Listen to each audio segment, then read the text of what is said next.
This is Science Max, Experiments at Large. Science Max! Greetings, Science Maximites. Welcome to Science Max, Experiments at Large. My name is Phil, and today we're going to be looking at the power of magnets. You see, magnets are fun things to experiment with because they are really, they're really interesting. This magnet that I've got here is a neodymium magnet, or a rare earth magnet. It's one of the strongest magnets you can get. A magnet is an object that is attracted to anything that is ferromagnetic, which is iron, nickel, or cobalt. And magnets are interesting because they have two sides. There are two poles. I'd show you, but I can't get the chain off. Hold on one second. Ha-ha! There are two... Oh, no.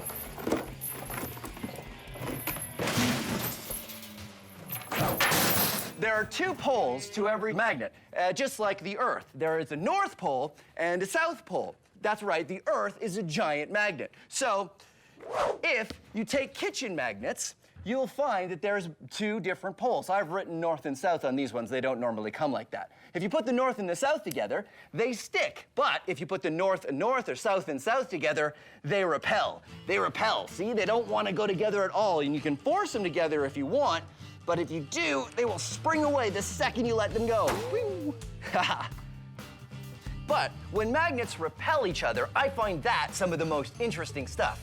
Check this out. This is just a small container, and I've got a magnet in here, and I have a loonie attached to it so that it fits nicely in the container like that. For the top, I've attached two magnets together, and I have another coin on it. And if you put them in there, I've made sure that the two poles repel each other, which means this magnet will just sit there and float. Magnetic levitation. Very interesting. And you can pop the top on that if you want and just carry around a levitating magnet. Now, there's a couple fancier ways you can levitate stuff with magnets. This is just a wooden frame I've made. This is completely not necessary. You can use just about anything in your house. A desk lamp works really well. The important part is I've tied a magnet to the end of this arm here, and this is a bolt, which is attracted to the magnet, but it's got a thread tied to it, so it can't get there. Just far enough that it will actually hang in mid-air. Look at that. It's not attached to anything. It's just being pulled up by the attraction from the magnet. The thing is, as soon as you pull the bolt away far enough, it will lose the attraction and it'll just fall.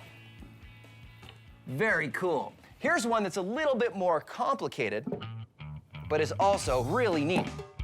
This one uses disc magnets, which have a circle or a hole in the middle of them here.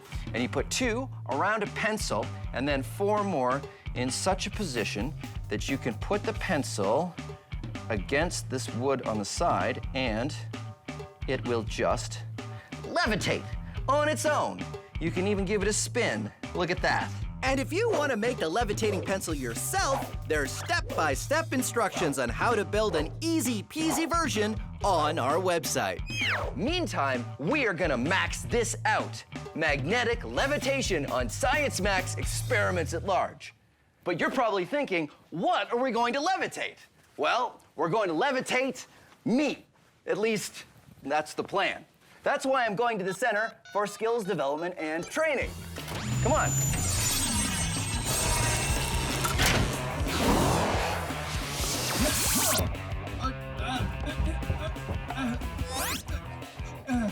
Okay, who turned out the lights?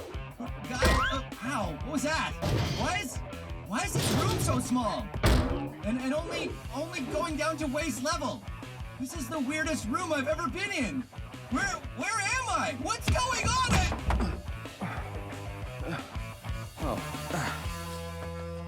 Hey, Matt. Hi, Phil. This is Matt. He's from Jobmaster Magnets. Now, you guys use lots of big magnets, right? That's right, we do. Awesome. So maybe you could help me max out this. Wow. You did a great job of building the levitating pencil experiment. Yeah, so what's going on here exactly? Well, all magnets have at least a north and a south pole. Right. And when you put like poles together, they want to repel. Oh, okay. So have you ever levitated a person? Not yet. Well, let's do it. All right. Do you think we can use these? We can try. Okay, well, put that one on the ground. And, okay, so north, and I'll put the north one on my foot here. And then if I just step, oh, wait a minute. If I step, stop moving. If I step on the, okay, well, first of all, this magnet keeps sort of moving away from me when I try to push down on it. What do we do? How do we fix this? Well, we need to keep the magnets in position so that they don't move around when you try to bring them together. Yeah, because I have to come straight down on it, don't I? That's right. So why don't we attach this one to the floor? Good idea. And then we'll put a board on this one, and we'll see how it goes. Perfect. Okay, let's do it. All right.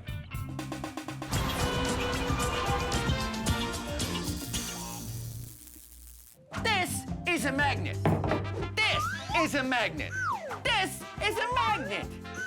This is a shoe. What's the difference? To know that, you have to know your magnets. This is a donut. It does not stick to this magnet. This is a spoon. It sticks to this magnet. These paper clips stick to this magnet. This shoe does not. So what is attracted to magnets? Only things that are ferromagnetic. Here's the difference. Horseshoe, horseshoe magnet. This one is a magnet. This one is not. But the horseshoe sticks to the horseshoe magnet because this one's a magnet and this one is ferromagnetic. Only things that are ferromagnetic are attracted to magnets. Things that are not attracted to magnets, they're not ferromagnetic. Plastic, banana, mitten, sandwich, magazine. No, but how do you know? Do you go around the world sticking a magnet to every single thing one at a time? Hey, Ma, I need you to come over. I need to see if you're ferromagnetic. No, ferromagnetic. No, you don't need to do that. First of all, only metals are ferromagnetic. So that eliminates all your clothing, your luncheon meats, your magazines, what have you. Everything that's non-metal, you don't need to worry about. Never mind, Ma, it doesn't matter. But this clock is metal. It doesn't stick. Well, not all metals are ferromagnetic. Mainly just the ones with iron, nickel, or cobalt. And there you have it. Now you know your magnets. I hit the phone on the magnet there. Okay, can you hear me, Ma? Hang up the phone. Hang up the phone, Ma. My first attempt at levitating had the magnet sliding all over. So the plan is to take the bottom magnet and attach it to a big wooden board so it won't go anywhere. Then attach another plank to the top magnet to make it a little easier to stand on. Okay, that is definitely attached to the floor. Thank you. All right, now, if I just get this lined up. Whoa, look at that. It could totally, oh, wait a minute. Totally, it doesn't want to stay put. Oh, wait a minute. They levitate. Come on. Levitate. Why doesn't it want to stay? It just doesn't. Should I stand on it? Okay, I'll stand on it. Here we go. And am I levitating? No. No. So why isn't this working? Well, just like your pencil experiment, we need a shaft through the center to hold the magnets in position.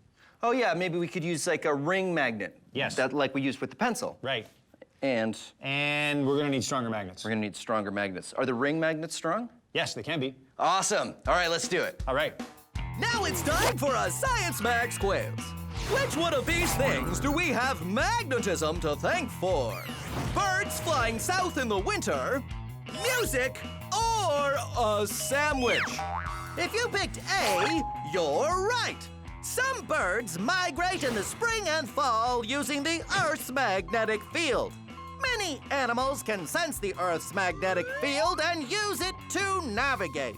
Migrating birds fly hundreds or thousands of kilometers north or south when they migrate in the spring and fall.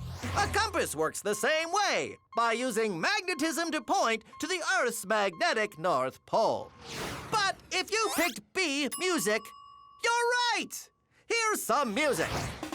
The way you're hearing this music is because the musicians recorded their instruments using microphones, which use magnets. And then the signal was translated by a computer and stored on its hard drive, which uses magnets. Then it was broadcast to your TV and comes out your speakers, which use, you guessed it, magnets. And for those of you who said you have magnetism to thank for your sandwich, haha, well, you're right. You see, you'd probably go to the kitchen to make that sandwich, right? Well, I'm guessing you got all of the tasty ingredients from your refrigerator? Well, it works on electricity, which is produced by magnets. And then there's an electric motor in the fridge that circulates the air and keeps it cool. And guess what? Magnets. And finally, the door on your fridge stays closed because the door has magnets. So there you go. You can thank magnetism for birds flying south, music, and your sandwich. It just goes to show, when you're talking about magnets, everybody wins because magnets are everywhere. This has been a Science Max quiz. Mini Max. Here's an experiment you can do with a bag of water. Take a sharpened pencil and carefully push it through the bag. If you do it carefully, it won't spill. The reason this works is because the bag is made of polymers, long stretchy chains of molecules, and also because the pressure of the water against the pencil prevents any water from spilling out. Now, we're gonna max it out. This is a very large bag of water, and here I have some very large pencils. You ready? Oh.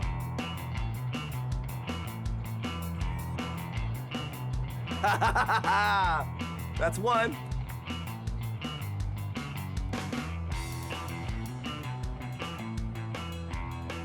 That's two. Here we go. Should I go from the bottom?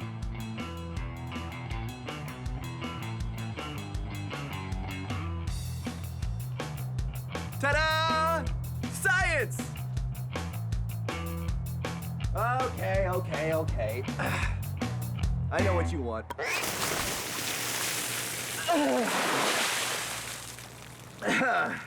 Like I was saying, science! Turns out trying to balance two repelling magnets on top of each other is pretty much impossible. Here's why.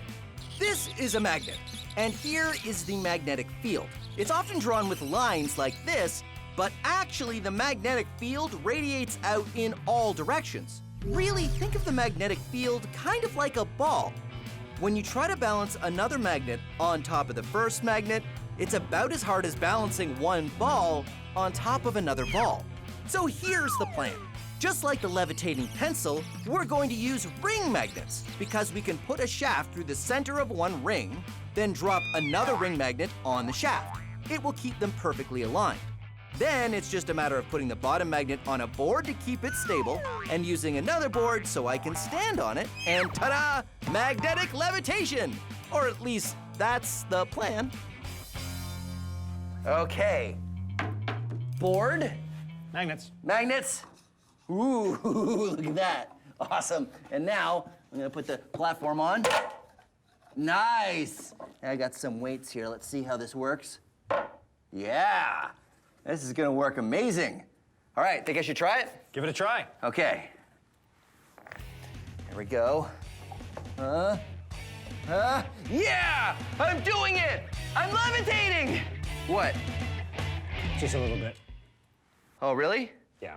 So, yeah, what do we do? We need more power. More power? I like that idea. How do we give it more power? More shafts, more magnets. Okay, sure. Well, why don't we do 1, 2, 3, 4 shafts, and then we'll have magnets on all the shafts. Great idea. All right, let's do it.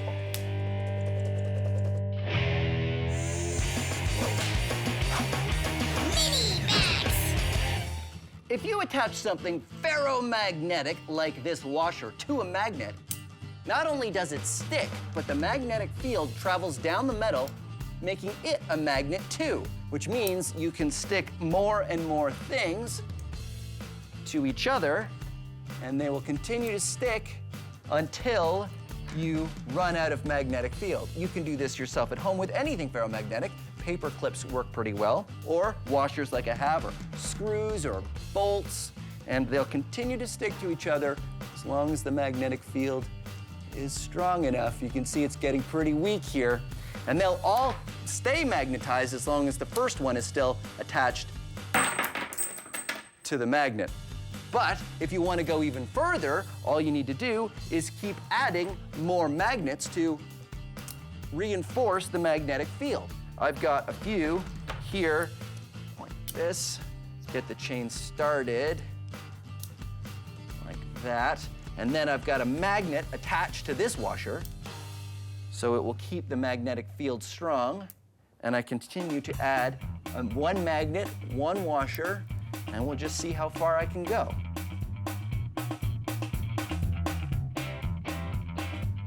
You can even sculpt it a little bit. Look at that. And then at the end, a whole bunch of paper clips. Eventually, the weight will make it fall off, but it's a lot of fun to play with magnets and make art. Speaking of art you can make with magnets, you can also make sculptures. When everything sticks to everything else, you can make some pretty fancy designs. This is a rare earth magnet, a very strong one, and a bunch of nuts that I've gotten. And this one here is an electromagnet, but electromagnets are a little different because they need an electric current to work. Check this out. This is sort of a magnet dude with crazy hair. There's an earth magnet here, and this is a giant screw, and these are some metal bits, and then I've got 2 more magnets at the top here to hold on his crazy wire hair. He's got crazy wire hair because he's crazy magnet dude. Now, of course, we couldn't just talk about magnetic sculptures without maxing it out, so let's max it out. This is a bunch of scrap metal from leftover experiments, and I've got a bunch of rare earth magnets, and now I'm gonna max out a magnet sculpture. Let's see.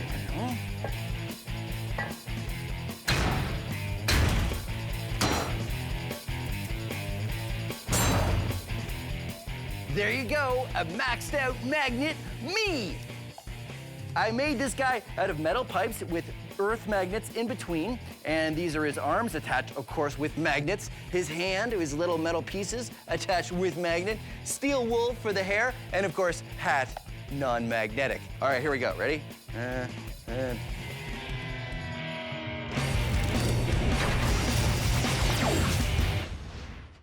Want to see a magic trick? Simple copper tube. Drop things through it. Nothing unusual happens, but watch when I drop a magnet through. What? It's not magic, it's science. Because the magnet creates a magnetic field, when it goes through the tube, the magnetic field repels the magnet upwards. Now, the field isn't perfect, so the magnet doesn't come to a stop, but still, it slows down from a fall to a nice, graceful drop. Take a look from above. Pretty amazing, right? Magnets, not magic, science.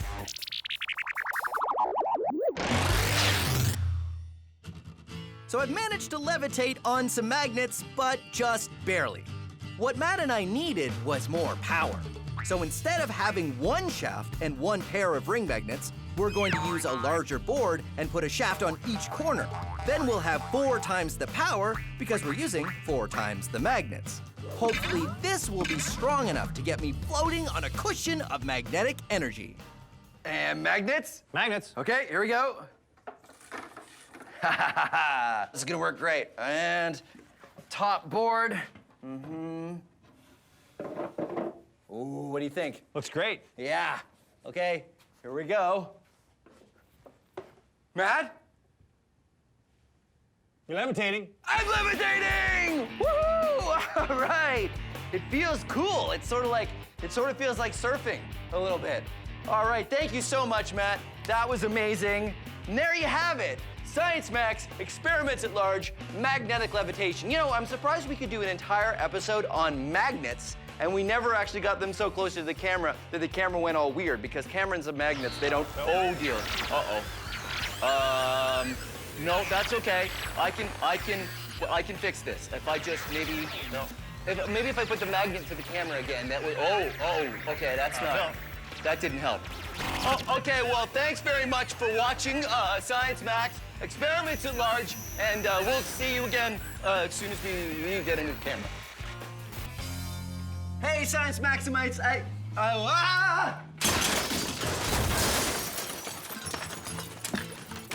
slippery. But that's okay, because today we're talking about friction. Friction is a force that is everywhere and happens when any one thing rubs against any other thing. We do lots of things to increase friction, like wear shoes with big treads on them. And we can do things to reduce friction, like the experiment we're doing today. We're gonna build a hover disc, and it's very easy. You take some cardboard and cut it into a circle, just like this. Then put a hole in the middle of the circle. You might want an adult to help you with that. And then take a plastic drink bottle cap, like this. I like use the ones that you get on sport bottles because they have a little nozzle that pops open or closed. And then you glue it around the circle and you get this. Then you need a balloon. So you blow up your balloon. I know you know that step. And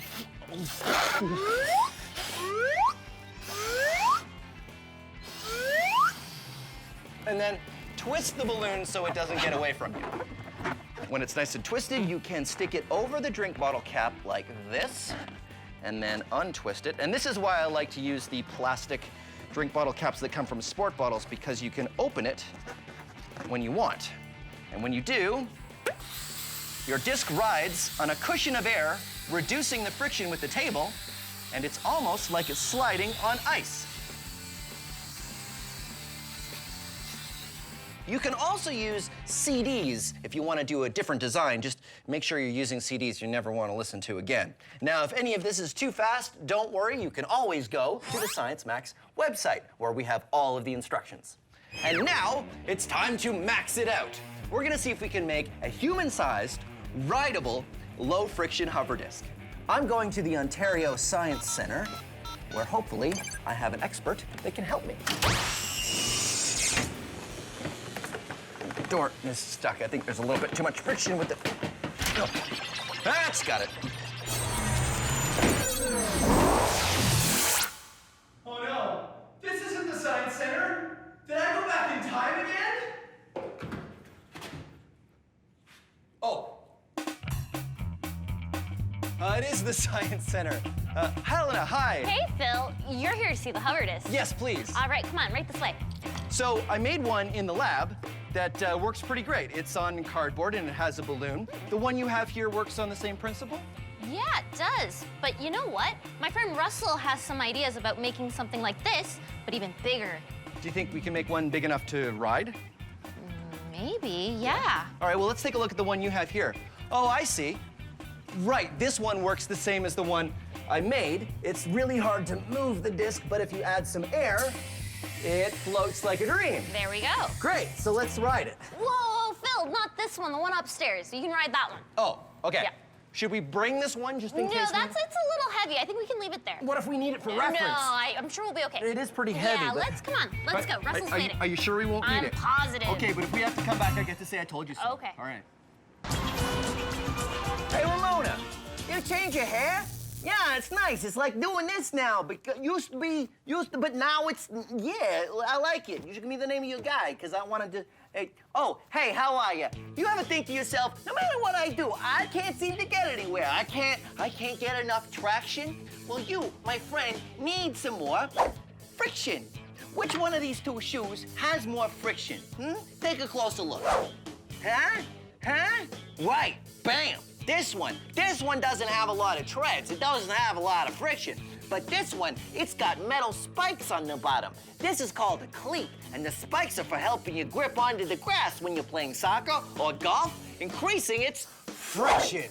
Why do you think skis are smooth on the bottom? Come on, look at that. It's so smooth and glidey. My hand I can barely even touch the surface. It just slides right off. It's sort of glidey and smooth. They're smooth to help you glide across the snow, reducing their friction.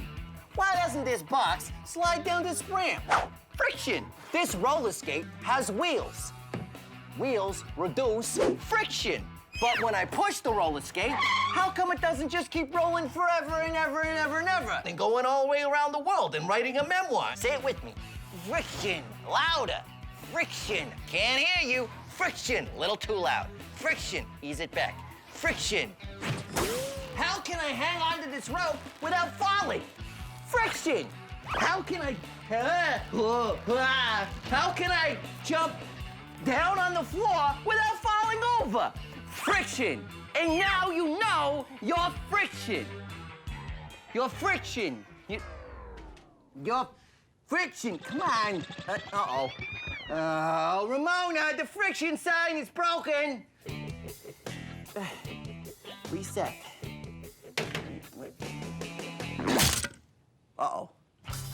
The plan is to take our small hover disc and make one big enough to ride. So I'm off with Helena to another part of the Science Center to meet Russell, who has some ideas on how we can do it. Oh, hey, Russell. Hey, hi, Emma. Hey, Phil.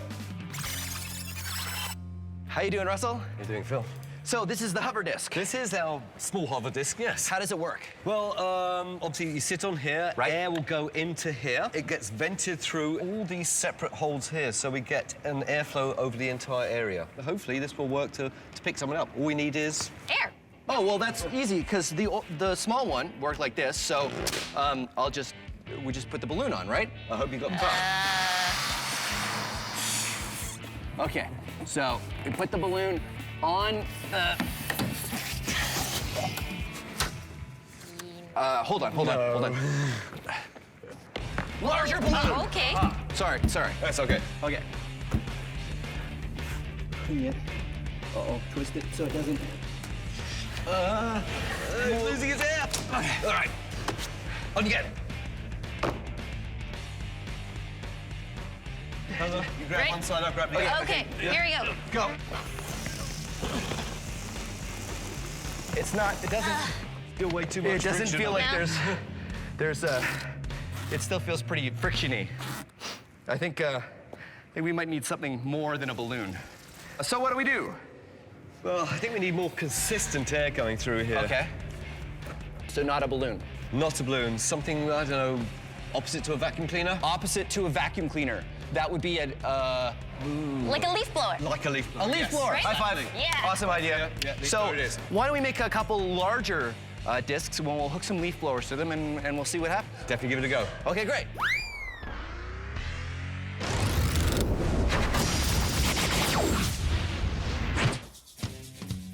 Carbon is an atom and is the basic building block of all life as we know it. You, me, all plants, all animals are carbon-based life forms. Other things are made of carbon too. Diamonds are carbon, coal is carbon, even pencil lead isn't lead, it's graphite, which is carbon. If you were to take all the carbon atoms in your body, you could fill 9,000 pencils. Of course, kind of prefer my carbon where it is. Our low-friction hover disc still had way too much friction. One of the problems that Russell mentioned is that the balloon just wasn't giving enough air. But then, Helena had the idea of using a leaf blower instead. The plan now is to make a leaf blower-powered disc by starting with a big circle of wood, cutting a hole in the wood where the air will come through, and then covering the bottom with a tarp that has many holes cut out of it for the air to escape. Because leaf blowers are made to push lots of air, hopefully there'll be enough for me to ride it. Well, this is the business. Look at That's this. amazing. It's good, right? Oh, yeah, I love the So- tube. You know, high volume of air through that. Yeah, I think it's a dryer vent I just found it in the lab. And then this, of course, is leaf blower.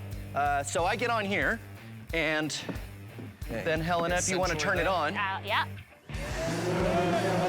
So once we fire it up, the air coming out from the bottom of the disc raises me up, and I float on a cushion of air. I can't control it! Because the friction between the disc and the floor is so low, I end up floating wherever Helena and Russell push me.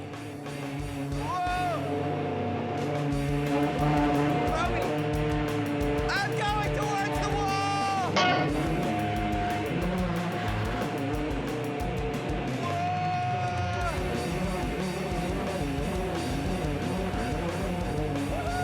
It's like human air hockey! Okay. It's a bit unstable. Do you want to turn it off? Wow, that worked amazing. Not too much control, though. I have no control whatsoever. Yeah, no. But this is great. So so we have the no friction down pat. I feel we need some way to actually move. Well, something to push you along. I was thinking as you were going, like, you need like a broom or something. A broom. Okay, yeah. What if we do like something low friction, like a broom, and something high friction, like that we could really sort of stick on the ground? Yeah. That works for me. And then we could build two of them, and we would have two discs and two ways of moving them. Are we gonna race? And we can race! Yeah! Okay, Yeah. race. That's what we're gonna do.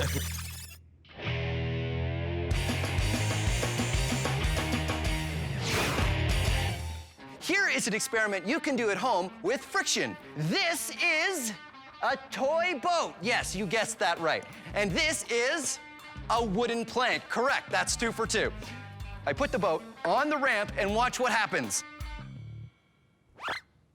Nothing! The reason why is because the friction between the boat and the ramp is enough to counteract the force of gravity trying to pull it down. But watch what happens if I raise the ramp to the right height, the boat slides down because the friction isn't enough and gravity pulls it down. But when we change surfaces to this carpet, let's see what happens. Same angle, I can raise it higher, higher, higher, because there's more friction between the carpet and the boat than there was between the wood and the boat. Now, if you're thinking that we're just gonna do it with a small ramp, you're wrong. Because of course we're gonna max it out. Hey, Helena, Hey. this is amazing. Thanks, I made it myself. Wow, Ready to climb it? absolutely. Here we go. Way to go. Huh? Huh? No problem. So that was very easy. Well, that's probably because the friction from your shoes is high enough so you don't slip. Right, and the friction from my clothes is much lower, which is why I could slide down. Right. So how do we make it more difficult? We'd probably have to make it higher. All right, let's make it higher. With the ramp at a steeper angle, I'll need more friction to climb up. All right, Ready? I'm totally ready. Here I go.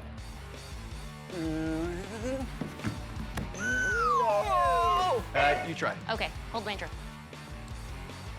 Here we go. Ooh.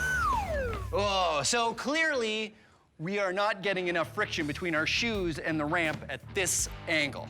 We should add some carpet, because carpet would add some more friction between our shoes and the ramp. All right, let's add carpet. Sorry, here's your drill. Thanks. All right, carpet. Yeah? Same angle. Yes. And why have we done this? More friction. More friction. Let's give it a try. Hey, way to go. Totally able to climb the ramp. So, what do we do now to make it harder? Make it higher. Make it higher. Wow, it's really steep. I don't think you're gonna make it. Sure, if I take a really good run at it, I think I can do it. I don't think so. Well, there's one way to find out. No. No. Okay, so I can't do it. Is that it? Well, how about Velcro, Wow. right? It'll give you more friction, so you can try climbing with this. We'll give you Velcro knee pads, Velcro shoes. Velcro. Velcro handholds, Velcro knee pad, Velcro on my shoes, helmet for safety, Velcro fill, Velcro dance. Okay, you ready? Ready? All right, here we go. Ha ha, I did it. Creating friction between me and this ramp means I can stay up here for as long as I... No. No. Velcro. No. No. Phil, you okay? Velcro! Friction! Your turn. No. Our hover disc worked well. So well that we decided to build another. If we have 2 hover discs, then we can race them using different kinds of friction to push them along. Something that has low friction, like a dust mop, and something that has higher friction, like a pole with rubber balls at the end. Rubber has great friction. That's why we make car tires and the treads of our shoes out of rubber. Okay, we have a giant race course that we've set up. We've got 2 low-friction hover discs, and I'm gonna use the low-friction dust mop version to propel my hover disc. And Helena, what do you have? I have the high-friction rubber ball stick. Start your engines! On your marks, get set, and go! And we're off. Remember, Helena and I are using very different methods to get our hover discs moving. I'm using a low-friction dust mop, and Helena is using high-friction rubber balls. As you can see, my low-friction dust mop doesn't make enough friction with the ground for me to push myself. Helena, on the other hand, is having no problems. Go! Let's go! Let's go! Let's go! Go ahead! You can beat him! He's way back! Oh! Bit further! Bit further! He's way back! Here for the win! It's the winner! Jake crosses the... Yes! And then we have our winner. Yes! Over the finish line. It feels way back over there. I'm still stuck at the second turn. Way to go, Helena. Thank Nice. you. So what was the strategy? How did it work? Well, pretty much while I was using those red balls, I was getting friction, helping me steer. You know what? I think we need a little bit more thrust. That would work even better if we had something pushing us even harder. Definitely. Wait. I have an idea. Wait, hold. I need your help. Come on. I'm at iFly Toronto indoor skydiving to talk to you about friction. That's Mike. He's gonna help me out. Okay, here we go.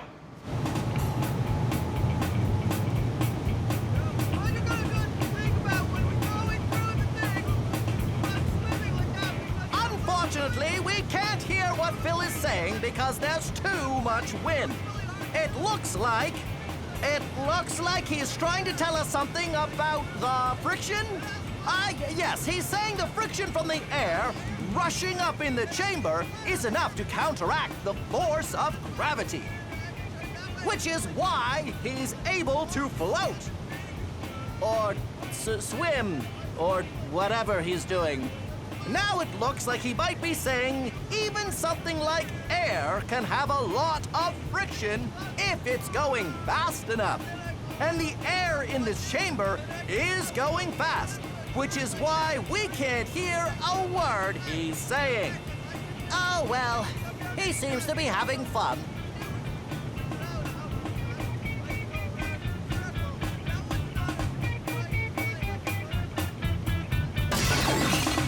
So how important is friction? Well, let's say I'm out for a drive. Car tires need friction to grip onto the road. Without it, my car wouldn't be able to turn at all. But that's nothing. Without friction, the bolts holding the wheels on the car wouldn't work. In fact, none of the bolts, screws, or glue on the car would work, and nothing would stop moving or stick to anything else. Even the trees would blow away with the slightest breeze. Friction is everywhere, and without it, nothing would work. Okay, hover disc race round 2. This time we decided to have a little bit more thrust, so Helen and I are going to be using fire extinguishers. Now, do not use fire extinguishers at home. Fire extinguishers have a very important purpose, and it's not for this, but we got these ones special. Are you ready, Helena? Oh, yeah. Oh, yeah. Okay, here we go. Russell? So, racers, start your engines. And go!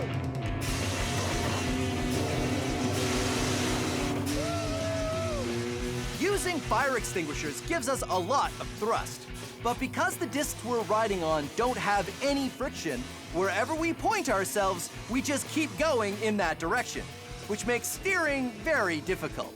Cars grip onto the road and can go around corners thanks to the friction of their wheels. When you have no friction, it's kind of like moving on an ice rink. Oh no! I'm out!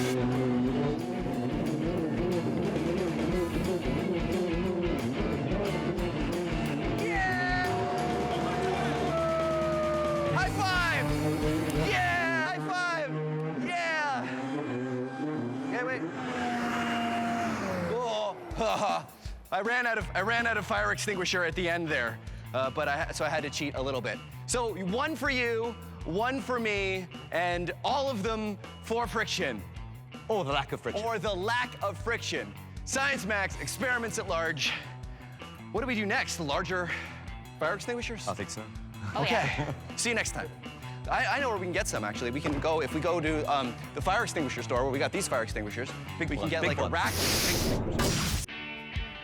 Greetings, Science Maximites. My name is Phil, and welcome to Science Max Experiments at Large. At this very moment, half the lab is being held together with the power of electromagnets. Magnet 1 turning off. Electromagnets are a really cool and powerful way to interact with the world. And when I say power, that's because you need power to make them work or not work. Magnetism is an invisible force that has to do with the magnetic fields created by magnets that lets them attract things that are metal or each other. But electromagnetism is a little different. You see, magnets are magnets all the time. It's because of what they're made out of. Electromagnets are only a magnet when you have an electric current going through them, which means you can turn them on or off. Today, we're gonna be building an electromagnet. Oh, that was the wrong switch. Anyway, like I was saying, today we're gonna be building an electromagnet. You need a bunch of copper wire, a very large nail, or something metal to become your electromagnet, electrical tape, a battery, an on-off switch, wire strippers or a craft knife, and the help of an adult, and finally, something to magnetize, like these paper clips. And remember, all of the steps for this experiment are on the website. To begin, take the copper wire and start at the top of the nail. Leave a little bit of wire sticking out, then carefully start to wrap the wire around the nail. Don't go all the way to the end because you need some metal to turn into the magnet. Instead, when you want to start again, run the wire straight back to the top and start wrapping again in the same direction. And keep wrapping and wrapping until you get to this. Now, I've used some electrical tape here, here, and here to hold it all together.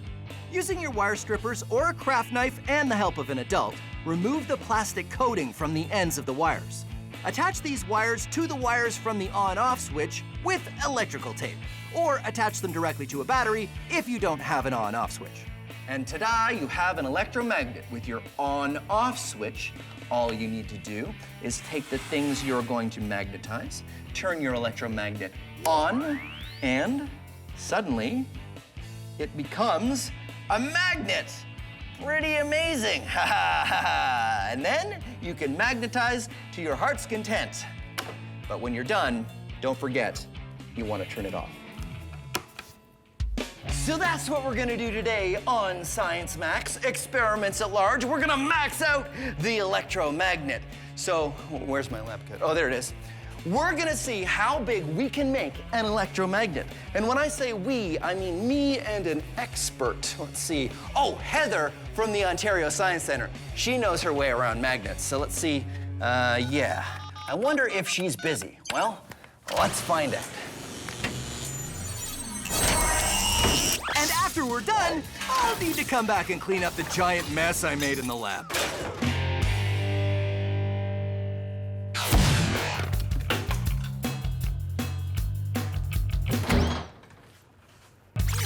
Hey! Hi, Heather. How you doing? Good to see you, Phil. I was just wondering if you could help me with something. Are you busy? No, I got time. Okay, great, because I'm gonna make a giant electromagnet experiment and I need your help. That sounds like a lot of fun. Okay, great. Let's go back to Science Max headquarters. Oh, we'll via take the portal? Yeah, by the portal. Oh, okay. You sure? I know you're hesitant, so I want to reassure you, nothing will go wrong. Great, okay. Okay. Oh, hey, we're here. We're outside. It's okay, it's no, okay. no, Don't worry about it. no, Don't- I no, no. think It's fine, it's fine, definitely. it's fine.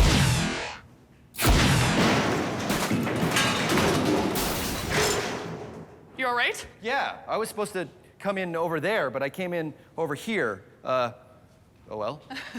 So today, Heather, I want to max out the electromagnet. Turn it on, and it's a magnet. Pretty good. And turn it off, and it stops being a magnet. I want to make this into a much bigger, maxed out version. All right. So what are some of the things we can do to do that? Well, actually, if you have a larger battery, one that has a higher voltage, we can try that for sure. Okay, that so will help. there are batteries that are 12 volts? Yes. We could try one of Give it those? a try, I think for those sure. are like bigger, right? Yeah, bigger, more powerful, absolutely. Now, that's one thing you could do. You could also increase the number of wraps of our coil here. So how many times we wrap that wire? Yes, we'll increase that magnetic field, making our magnet stronger. And of course the nail, which is important because that's the thing that eventually becomes the magnet, right? Right on, yes. So what I thought we would do is we would start with a bigger nail. Oh. What, right? So larger battery, Yes. more voltage, and a lot more wraps of the wire. Right on, and we have more space for that now, which is smart. Good job. Great, okay, so we'll get to work. Great. Max Historica.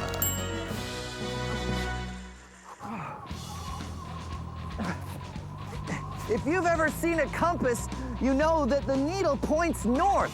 That's because a compass needle is a magnet and it points towards the Earth's magnetic North Pole. And I'm using this compass to try to get to the North Pole. But it isn't easy. In fact, scientists knew there was such a thing as the North Pole as far back as the 16th century, but no one was able to actually get there on foot until 1927. You'd think it wouldn't be that hard, right? I mean, the needle points you straight there. Just follow the needle, right? But now that I'm here, I realize it's really difficult. I mean, the wind is incredible and the snow is intense and it's so cold. My hands,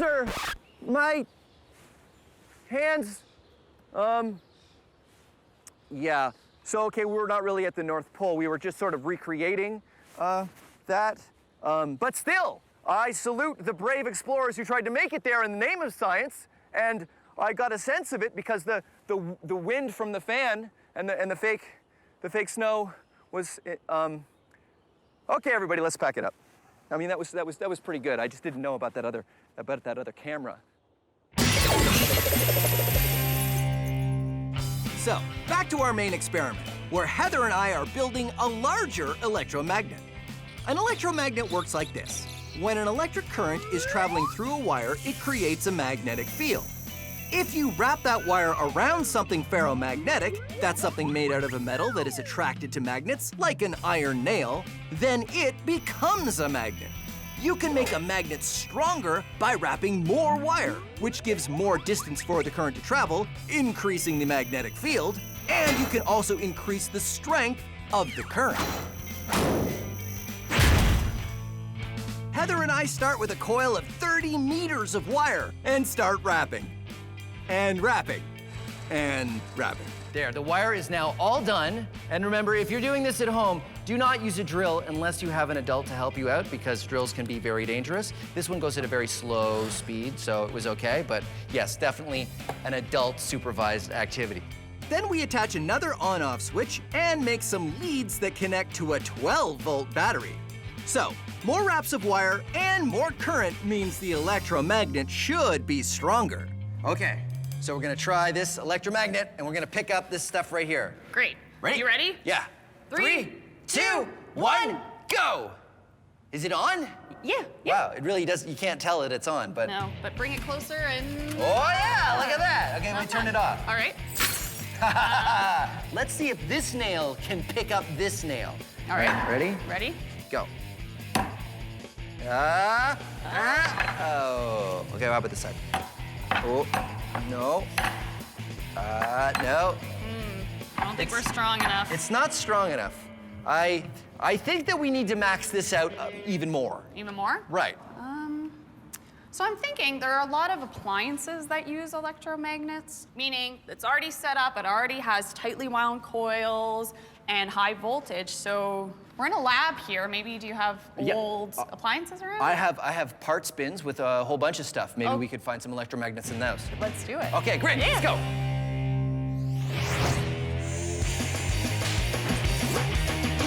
Mini Max. All right, pliers, battery, copper wire. Now, if you've already done the electromagnet experiment, here's another experiment that uses all the same materials plus these. Ha! Neodymium magnets, some of the strongest magnets you can get. So, here's what you need.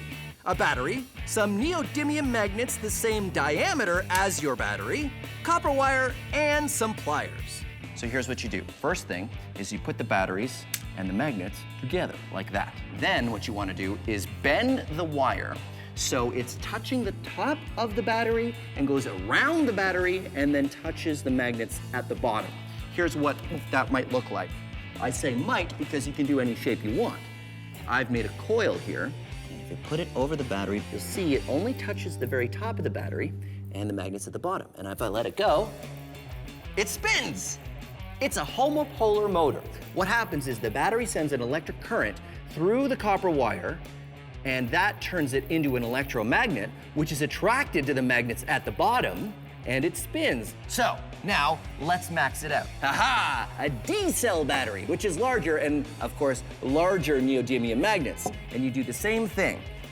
Make a coil that only touches the battery at the top and at the magnet, and ha-ha!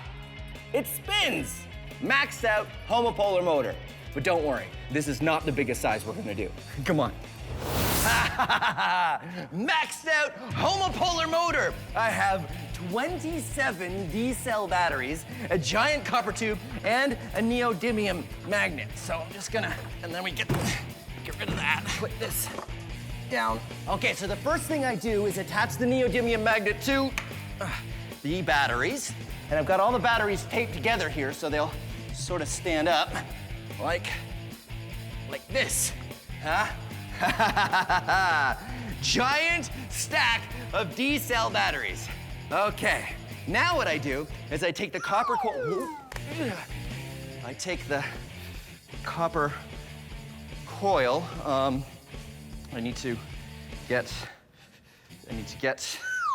Okay, hold on. I got this. I just need to get the copper coil there. I did it. Okay, so I take the copper and I put it on top of the D-cell batteries like this, and then I let it go. Let it go. Nope, whoa. Homopolar motor. Okay, so that didn't work. But that's okay. I like it when it doesn't work, because that's science. It's not science if it works perfectly every time. I mean, you gotta have some room for improvement. Heather and I built a larger electromagnet, but it still wasn't as powerful as we hoped. So now we're searching for parts that came out of an appliance that are pre-built electromagnets. What about this? I think that'll do the trick. Do you think that does look like an electromagnet, huh? It does, yeah. And there's a whole big bunch of copper wires coiled on Coiled that. around. So you think we can use this? Yeah, let's try it. Okay, great. We built the next version of the electromagnet. This one already has the copper coils, so it's just a matter of attaching wires and an on-off switch, and attaching all of it to a 12-volt battery. Do you think 12 volts will be enough? Let's find out. I think so. Try that. Once we do, it works much better. Oh, no problem at all. Ready? Yep, turn it on. On. Whoa, pretty good. Okay, off. Off. Neat. In case it was really strong, I have the next step. Horseshoe. Okay, ready? Oh, whoa, that's, Here. I can't pull that off. Okay, wait, grab this. Okay, Work together. yep. So that's passed all of our tests. Yeah. This is really strong. Is What there do a way we to test it further? In order to test how strong our magnet is, it's as easy as seeing how much weight it'll lift. Heather and I find a metal table. All right, Phil, so I brought the electromagnet. Okay. Just put it right here. Yep. We add some sandbags for more weight and then attach a scale so we can measure how much weight we're lifting. We use a chain hoist, a simple machine made for lifting heavy things. This one can hold up to 454 kilograms. Want to turn it on? We're ready? Yep. Here we go.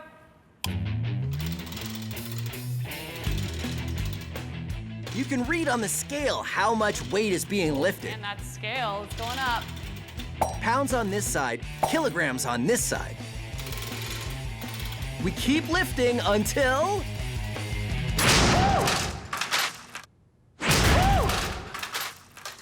Oh, okay, so how much did it hold? It held 100 kilograms. Oh, that's more than I weigh, which gives me an idea. Come on.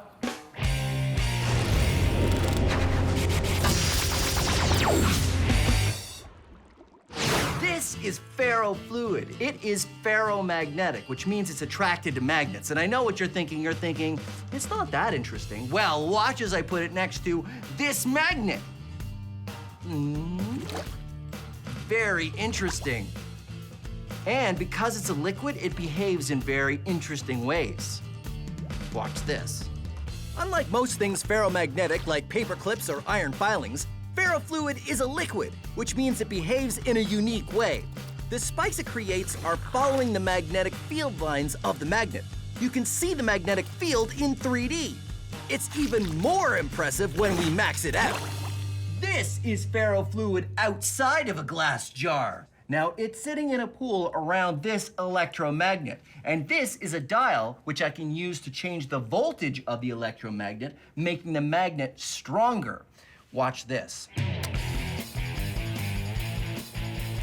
Changing the current going to the spiral in the middle turns it into a magnet. The more current I put in, the stronger that magnet becomes, allowing the ferrofluid to climb the spiral to the top. And remember, even though it looks all spiky, it's still a liquid. I will demonstrate with my plastic spoon.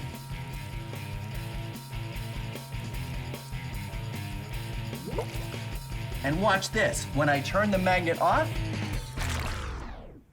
it stops being spiky. Turn it on. Turn it off. Science. The Wizard Academy. All you have to do is demonstrate true magic. And you will be granted entry. Well, Fuzzix, who is the next applicant for the Wizard Academy? Overwhelmo. Indeed, it is I, Overwhelmo. And prepare to be overwhelmed. Would you be flabbergastified if I balanced this coin on its end? Not really, no. But would you be impressed if I was to balance this coin on top of this coin? Possibly. Prepare to be flustered and stupefied. Stupeflustered as I balance 3 coins on their ends on top of this glass. Well, that certainly would seem like magic. Let us see. Okay. No pressure, Overwhelmo. You can do this. And now, I say, a magic word. A magic word! Ha ha ha ha! And now, you must let me into your academy. Wait. What's under the cloth? What cloth? This cloth? Nothing!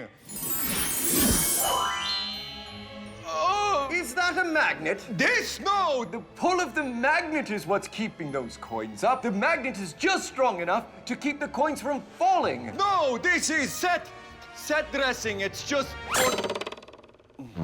It was a good trick, but it's science, not magic. Well, yes. And you will see! You will see! I will be back! I, Overwhelmo, will return! And I will do such magic that you will need extra socks. Because I will knock them off with my magic. You will need at least 2 pairs of socks, maybe 3 pairs of socks. We can still see you! No, you can't!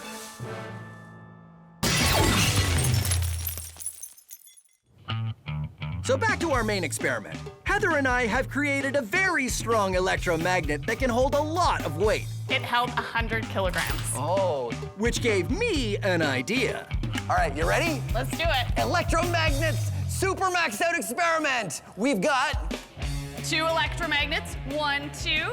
and those are wired to 2 batteries, which are on my belt, just like this, so that I can carry them around. And we've got a crash mat here because We need to keep you safe because you're gonna be using these electromagnets to get across this massive beam above us. that's right. I'm gonna stick to this metal beam and go across with the electromagnets. Wow. We hope. I have faith. I'm glad you do. I've got helmet for safety, goggles for safety, gloves for safety, but in this case, sometimes the lab coat is more safe and sometimes it's less safe. This time, it will get all caught up, so no lab coat. All right, you ready to go? I'm ready, let's do it. Okay. My goodness. 1. Okay.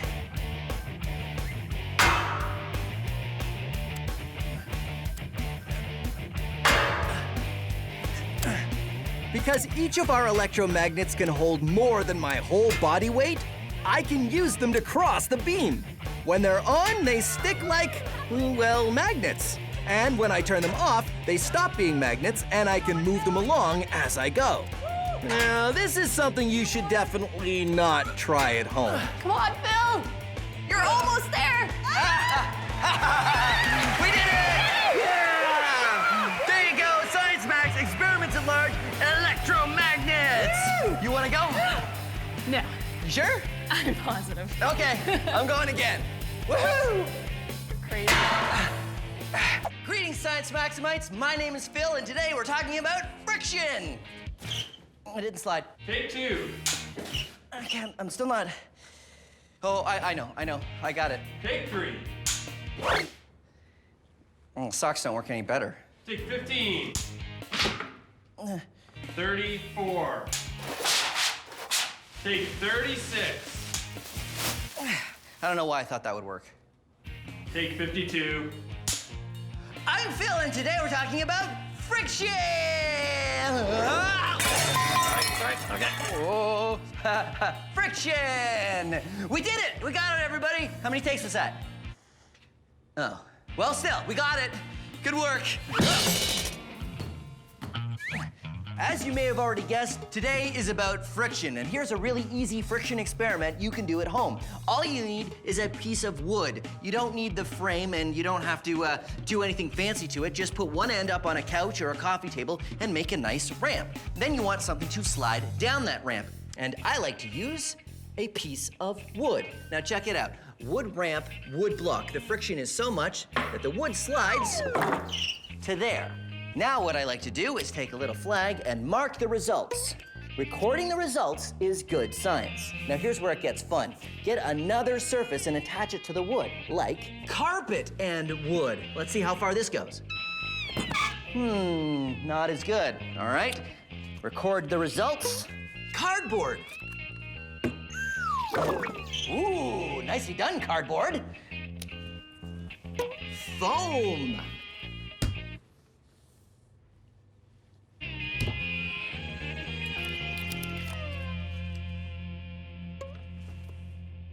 And this wood has been waxed, like on a floor wax, which makes it nice and slippery. Let's see how that does.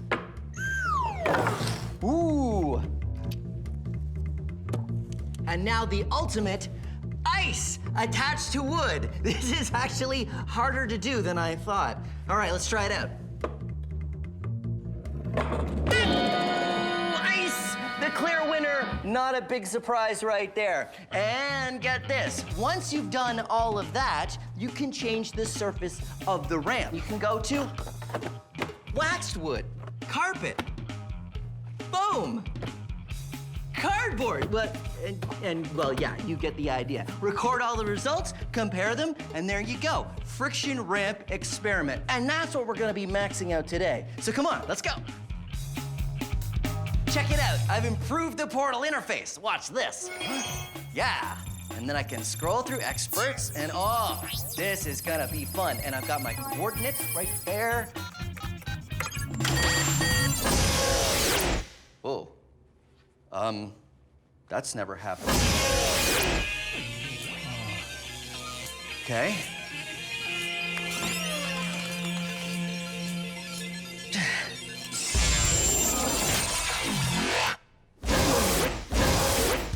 Hey, Sarah! Hey, good to see you again. Good to see you too, Sarah. From Mad Science, you're gonna help me max out friction. Yeah, friction. What do you think of my max out friction room? It's amazing. It's so wonderful. So how are we gonna max out friction today? In the lab, I had a ramp and I had stuff with different surfaces on it. Oh, that's so cool. It's too bad you don't have it here. We could totally test that out.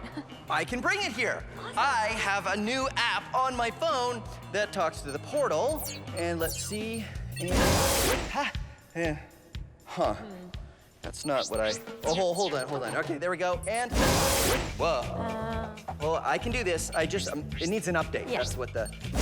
There we it go. is. Okay. Perfect. So here we go. Amazing. The friction ramp, it's pretty simple. You just take, I've got blocks of wood with different surfaces. Amazing. And then you just slide them down the ramp. Right.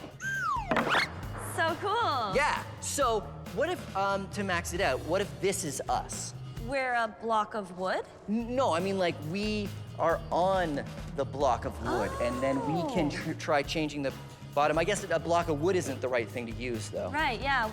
Maybe we could use like a sled. Oh, yeah, okay, like a snow sled. That's a great idea. Okay, so we'll tell you what. I will portal in a sled for us. Are you sure you want to portal it in? I'm sure. Just stand back Okay. though. Okay. Ha! Ah, there we go. Maxed out friction slide! You ready, Sarah? Yeah, I'm ready. Okay, here we go. All right. Sarah and I pushed each other around on the sled, which was fun, but it was also tiring. It's pretty hard. This is my turn. My turn. All right. Oh, yeah! Whoa, friction! Yeah, friction! Yeah! Yeah, friction! But we soon realized it'd be pretty hard to measure how much friction there was. You know how hard you were pushing? I had no idea how hard I was pushing. A lot, but that doesn't really help in science terms. So Exactly. what do we do?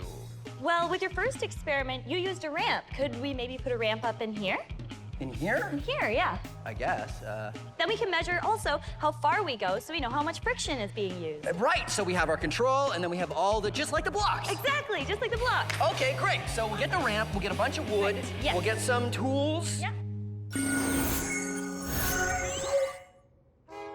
The case of the missing friction! It was rough all over in the big city. My toughest case yet, and I felt like I was getting nowhere. Someone stole all the city's friction. And it was my job to find out who and get it back. But after a week, I was no closer to solving the case. It was hard to get anything done now that there was no friction. Uptown to downtown, people were sliding all over with no way to stop themselves. It was chaos. Chaos, I tell you. But if there was any detective that could solve the case, it was me. But it's like my grandma always said, it's tough to follow leads if you can't sit in your chair.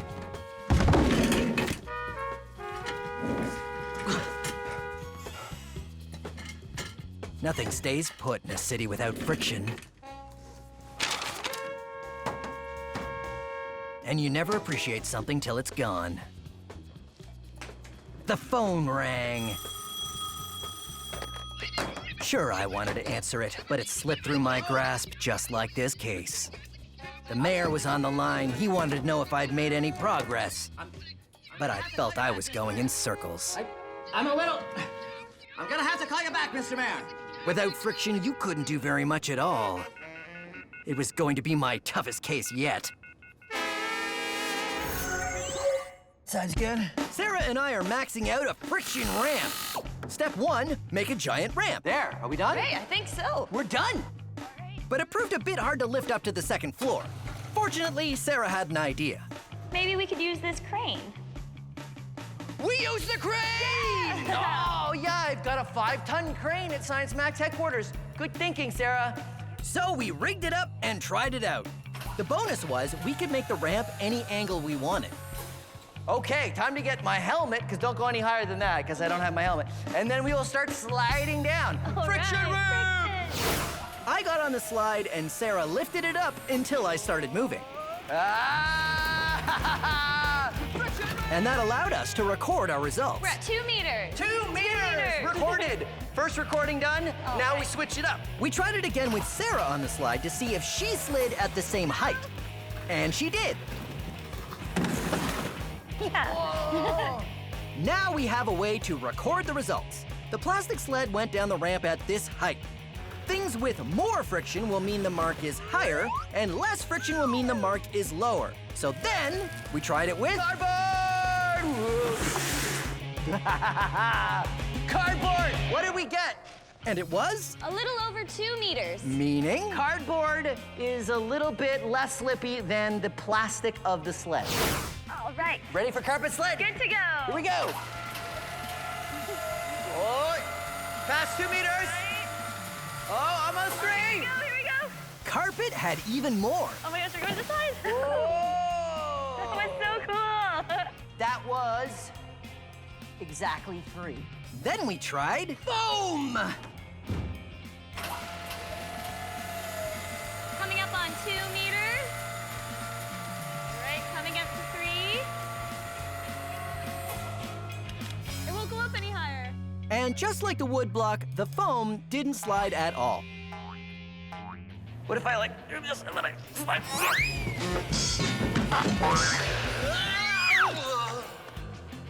Right, so, friction sled on foam, highest friction of all of the materials.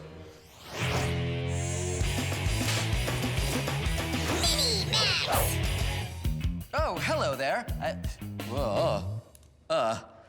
Here's a fun science experiment you can do with science and friction together.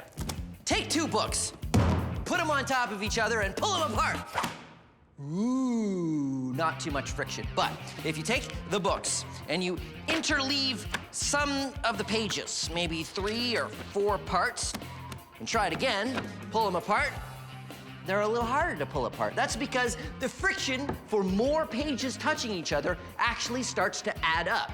So, what if we were to take 2 books with a lot of pages and very carefully and meticulously take each page individually, one at a time, and overlay each one and go back and forth? These are 2 books completely shuffled together. The elastic band is actually just to hold the covers together. All right. So, now, the friction between all of these pages, when I try to pull it apart, makes it pretty much impossible. Now, there's 2 things going on here. First of all, when you start to pull the books apart, the pages start to stick together because they squeeze together, because you're pulling and they're squeezing. And the fact that there's so many pages sticking together, the friction builds up to a degree that is actually very impressive. But don't take my word for it, let's max it out. Here is another 2 books, elastic just to hold the covers. This one clamped to the wall, and I'm gonna pull on this one.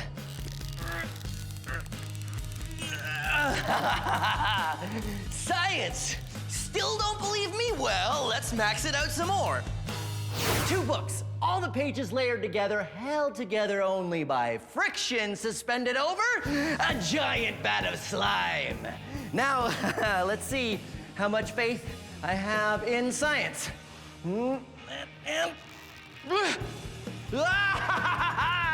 Friction! Yeah! Okay. Okay, oh no. Okay, now to get down. Okay, hold on. And then...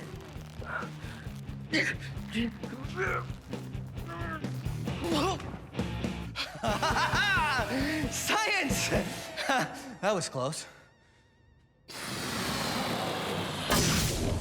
Sarah and I have used our maxed out friction ramp and compared the regular sled to cardboard and foam. What's next? We've waxed the bottom of this sled, and we're gonna try a wax sled next. Wax sled! All right, here we go. Right. 1 meter. Oh boy. 1.5 meters. Whoa! Wax sled! Woo! The slipperiest yet, only 1.5 meters. That's awesome. Do we have anything that's more slippery? Yeah, we do. We have ice sled. Are you ready to try it out? So ready to try it out. Okay, let's do it. All right.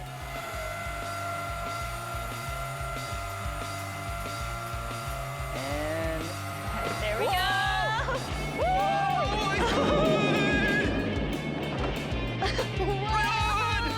That was awesome. look how far you went. That was so cool. And only 1.25 meters. Least amount of friction. Ice wins. So I think we should do something else to max this out, though. Maybe bringing it up a little bit more and Yeah. using something with less friction. Wait, I have an idea. Yeah, okay, come with me.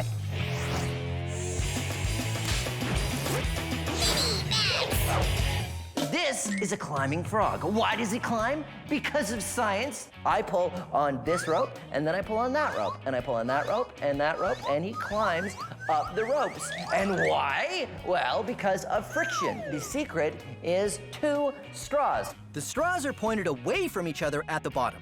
This allows it to climb thanks to friction. Take a closer look. When I pull on one string, it pulls straight, which makes the frog pivot. That string slips through the straw because there's not a lot of friction, but there's lots of friction on the other side because of the angle. So one side of the string goes down, which makes the other go up, which means the frog goes up with it, all thanks to friction. So now, let's max it out. This is a super maxed out climbing frog. Just like the small version, I have a rope going through 2 tubes.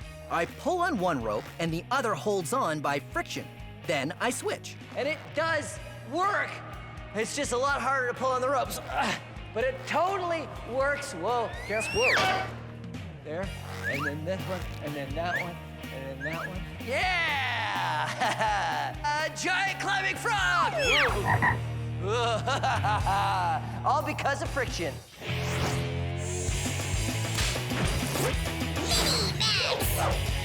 Here's another way to defy gravity using friction. Get a plastic water bottle and fill it with rice.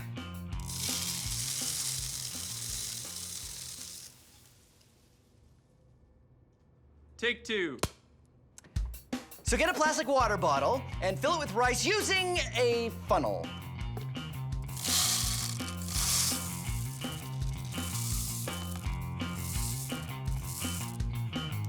Then take a shish kebab skewer and stick it into the bottle and nothing happens. But if you tap the bottle down, the rice starts to pack in a little bit better. See how the level of rice is lower?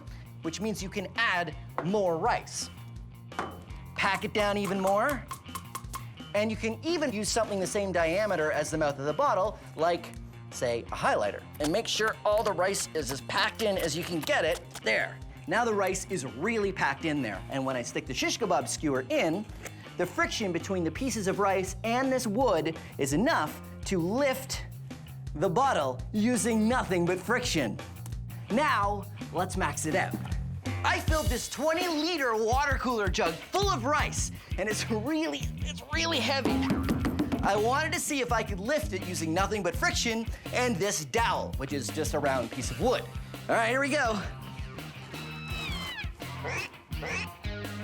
Ah, science! I'd max it out even more, but I don't think I could lift anymore. It's okay, I can just fit.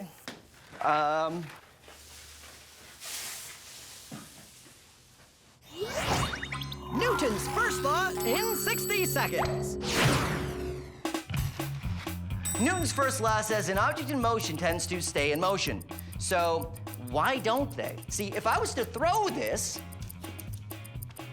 it doesn't stay in motion, it doesn't keep going, it slows down and falls to the ground. Well, the whole law states an object in motion tends to stay in motion until an external force acts upon it. So what forces are acting upon this? Well, gravity for one, pulling it down towards the ground, and friction, specifically air friction, slowing this down and making it stop. Now, if you were to have something very light with a lot of surface area, it would really be affected by air friction. You wouldn't be able to throw it very far at all, no matter how hard you tried. So there you go. Newton's first law, an object in motion tends to stay in motion unless it's affected by an external force, such as friction, like air friction. So There you go. Sarah and I have recorded a lot of results on our ramp by raising it till we started to slide. Here we go. Now we've decided to raise the ramp to the highest point and see how far we can go using some low-friction things, like a wheeled cart. I've made a double bike cart. Wheels are great for moving. They have rolling friction, Ready? which is different from sliding friction. What happened? You went through all those boxes back there. That was it. We went really far. Total fun. Let's try something else. So what are we gonna do next? Now we're gonna do the frictionless thing that we have at Science Max headquarters, a hover disc. Oh my gosh, that's so cool. Where did you get it? Built it, season 1. Amazing. As you may remember from that episode, a hover disc uses air to greatly reduce the friction with the ground. Here we go. So what would a hover disc do on a ramp? Only one way to find out.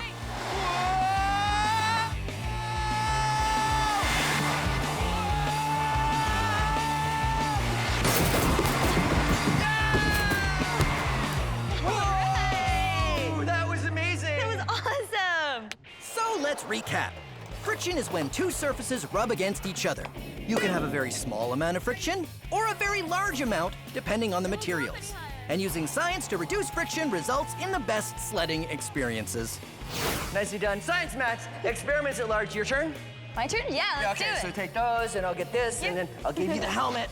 And then we gotta rebuild rebuilding the boxes is like the hardest part of this Yeah. whole situation. But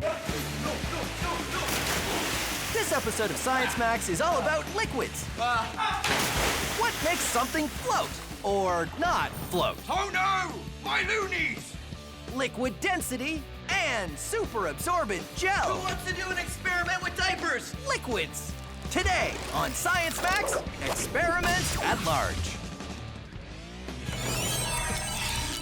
Hey, welcome to Science Max Experiments at Large. I'm Phil McCordick, and hold on a second, I'm just gonna change.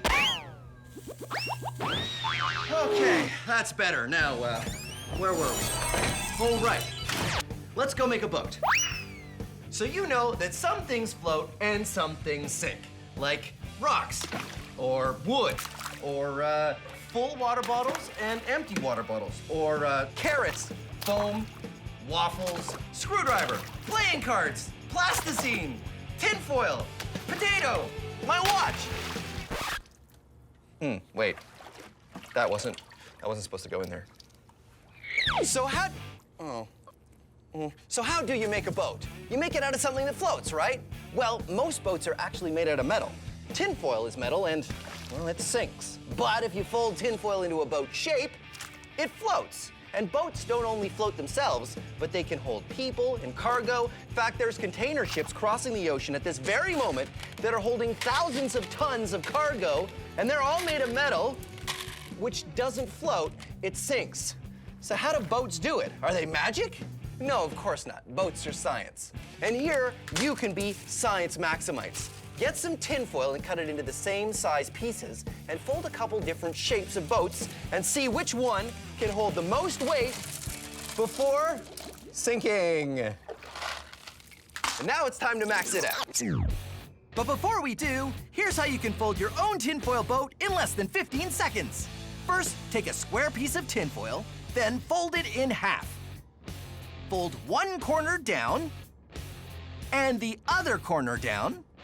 Then open it up and ta-da, you're done. If you want instructions on how to fold a more complicated boat, go to our website. I have a feeling I'm gonna need a few extra lab coats for this experiment. Like I was saying, let's max out the tinfoil boat and find out a little bit more about why boats float.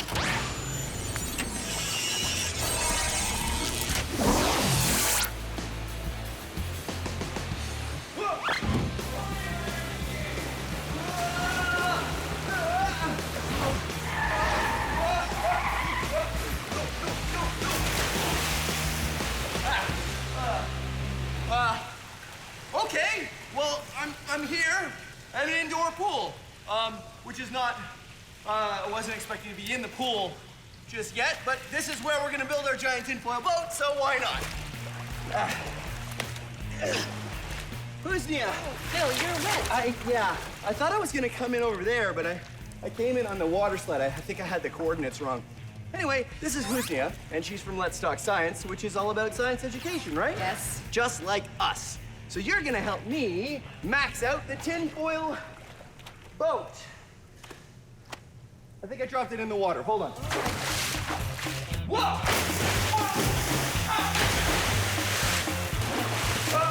Here. Where? There it is.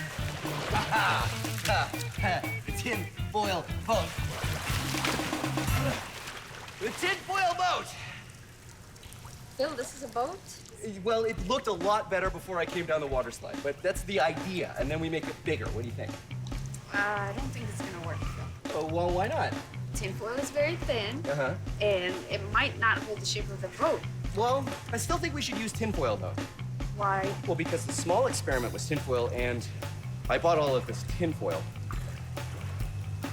Then let's do it. Tinfoil? Okay, high five.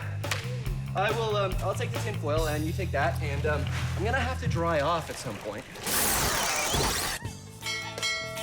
Welcome to Shipbuilding for Pirates. I'm Swubby, and I've built some of the finest pirate ships for some of the finest pirates this side of the Caribbean. And I can teach you to do the same. But first, you need to know your basics. Mass and volume. Let's start with volume! But not that kind of volume. Which of these two chests do you think has more volume?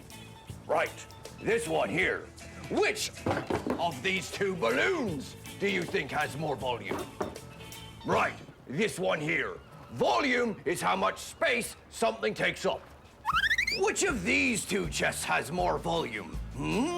That's right, they're the same. But which of these two chests has more mass? Which is heavier? Hard to tell, isn't it? But what if I told you that this one was empty and this one was full of treasure? Oh, loonies. Now, which one has more mass? That's right, this one. These two chests have the same volume, but this one has more mass. This chest has more volume than that one, but this one... My loonies! That chest does not have as much mass. Volume is how much space something takes up, and mass is how heavy something is. And when you look at them both together, you're looking at density. Join us next time on Shipbuilding for Pirates, and then we'll look at how volume, mass, and density work together to make something float. Oh, my precious, precious loonies. Are you all right, my pretties? They can't talk, so I'm not sure what they're saying. So, Husnia and I get to work constructing a large tinfoil boat. Our first design is just sort of a square, folded together out of a very large sheet of tinfoil. Simple, but can I ride in it? There we go. A giant tinfoil boat, just my size. Woo-hoo-hoo-hoo! I don't know if it's gonna work. It's too thin. You think it's too thin? I feel like yes. Well, what should we do? Do you want to test it? Let's test it. Okay, good idea. So here's the most important question. Do you want to test it or should I test it? No, you test it. All right, here we go. Putting it in. First test, does it float on its own? Yeah! Floats on its own, no problem. If I just get in very carefully, then it will work fine. See, if I'm careful about how I get in, no, it's fine. See, if I just get in like that. Oh my! Phil, are you okay? Wait a minute. It's sort of. No, that's just air. You know what went wrong? It wasn't boat shaped. I think if we make it look more like a canoe, because canoes float, if we make it look like a canoe, it'll work great. No, Phil. We need some support. If we add a couple of structures in between, then we add support to it. I'll tell you what. Let's make a boat like I want to make and a boat like you want to make, and we'll see whose is the best. That's a good idea. Okay, let's do that. All right, let's do it. Welcome back to Shipbuilding for Pirates. I'm Swubby, and now we know what volume means, what mass means, and that together it can tell you something's density. Now let's find out why things float. let's say we're out to sea and my treasure chest gets swept overboard. Oh no! But it's all right. It floats because it pushes enough water out of the way, displaces it to carry its mass. But what if my treasure chest had more treasure in it? Well, we're giving it more mass, but not more volume. Too much mass and not enough volume, and it will sink. Oh no, my loonies! You need more volume if you want to float more mass. And that is why things float. I'm Swabby, and thanks for joining me on Shipbuilding for Pirates. So, the first version of the tinfoil boat didn't work out too well. Like that. But my idea is to build a tinfoil boat more like a canoe to see if a different shape makes any difference. Tinfoil canoe! Very Canadian. Very Canadian. The canoe part, anyway. I don't know about the tinfoil part. So, Husni and I had a bit of a disagreement of why the last boat didn't work. I thought it was because it wasn't shaped enough like a boat. So this one looks like a canoe. What I thought is that it requires some structure. Structure so that it wouldn't fold together. That's right. And we'll see how it goes. All right. All right, here we go.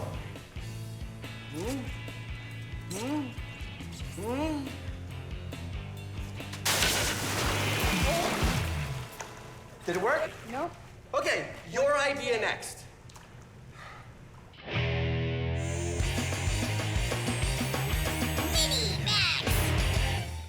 Did you know it's easier to float in salt water, like in the ocean, than it is in fresh water, like a lake or a pool? That's because not all liquids are created equal. They have different densities. This is fresh water, or it doesn't have anything in it. And this is sugar. If I was to put 1 scoop of sugar in this water and stir it around until it dissolves, now this liquid is more dense than before I put the sugar in. Here's an experiment you can do at home using liquid density. This glass just has regular water with yellow food coloring in it. This glass, green food coloring and half a cup of sugar in it. This one has a full cup of sugar in it, and this one has 2 cups of sugar in it. Now, when you do this at home, you'll definitely want an adult to help you because you have to heat the water if you want to dissolve that much sugar in 1 glass of water. I'm gonna put them all in 1 container. You can do this at home, and when you do, I suggest you use a very small container because you have to be very careful when you put the layers in. You can use a turkey baster or a straw. When you put your finger on top, the air pressure will hold the liquid in and you can just drop it in. But these kind of take some time, so I'm going to use the syringe of science. I'm gonna use the most dense liquid first because that's the one that's gonna want to be on the bottom. I carefully put it on the bottom of the container. The next layer, be very careful. And you'll see that the red and the blue aren't mixing because they have different densities. The blue is heavier than the red. We'll add the green, and you can see even when it drips into the red, it comes back up to the top because the green liquid isn't as dense as the red liquid, and the denser liquids push the lighter liquid up. And now we're gonna add the yellow, which of course has no sugar in it at all. And there you go. All the layers stay separate. If you put it on a light, you can really see it. Liquid densities. Now, let's max it out. Ta-da! The longest length of liquid layers. 12 liquids all organized by density. Starting from the bottom, we have honey, corn syrup, chocolate syrup, maple syrup, dish soap, whole milk, water, dyed blue, vegetable oil, extra virgin olive oil, rubbing alcohol, baby oil, and lamp oil. Liquid density. I really, really want to mix it up, but it took me a long time to make this, so I'm not going to. Our first 2 attempts at a tinfoil boat haven't gone so well. Husnia's idea is to make a tinfoil boat and add some more structure, because the tinfoil just wants to collapse when I get in it. So we start with a large piece of cardboard on the bottom, then we wrap the tinfoil around it and shape it into a boat. After that, we add some supports across the top to stop it from folding in when we add my weight to it. This boat feels a lot stronger than the one I was just in. I told you. So how does all of this work? So we got some support using broomsticks and then some cardboard paper. And then underneath we have cardboard. And so how will all of this help the boat not sink with me in it? Right. The broomsticks will prevent it from folding this way and you won't sink. Good. The cardboard will prevent it from folding this way and you won't sink again. Not sinking is my favorite thing to do in the tinfoil boat. All right, so let's try it. Let's do now, it. Are you gonna get in this one? I'll tell you what, Phil. If you get in and you don't sink, I'll go after you. Deal. All right. All right, here we go.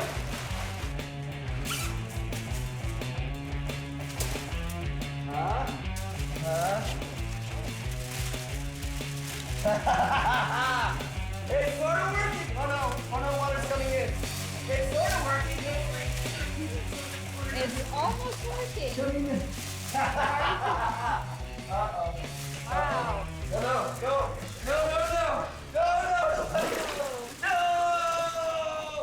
No. Hold on. 1, 2, 3, go.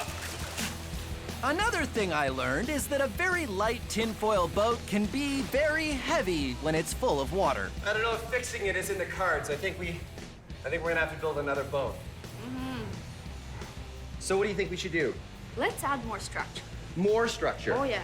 What if we add like a metal rod around the outside and maybe some more metal rods and ribs? And we wrap it all in tinfoil, and you think it'll work? Let's give it a try. Let's give it a try. Don't worry about it. I got this. No, I get it. I'll get it. Sure?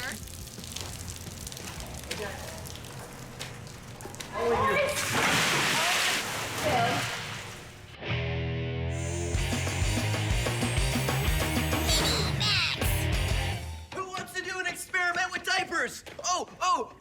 No, I'm serious. You may have a little brother or sister at home, which means you probably know where you can find some diapers. But there are two things you need to remember. First, ask an adult if you can use the diapers for your experiment. And two, only use unused diapers, okay? Okay. So, you take the diaper, and if you cut it, be very careful, maybe get an adult to help you, over some black construction paper, like I have here, and you shake the diaper over the construction paper, you'll see that there's a little powder that comes out. And this is the secret ingredient. This is super absorbent gel. And what it does is it soaks up all the liquid, and diapers are full of them. And you carefully pour it into a plastic cup, like that. Now you can see I have already done it with a number of diapers. It's important to use a plastic cup because it's a little messy, although it's non-toxic, it's totally safe, but it's still easier to clean up by just throwing the cup away. Now, add some water, and what happens is this super absorbent gel absorbs the water and turns very quickly into a paste. Look at that. Now, let's max it out. 5 kilograms of super absorbent gel, 500 liters of water. Now, it is time to do science!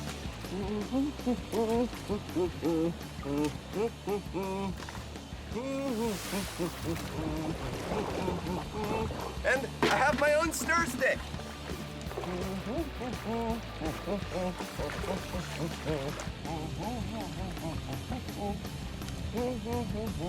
Yep, definitely coming along. I'm not exactly sure if we're getting anything on this camera, but I want to make sure it's recording. Yep, it's recording. There we go.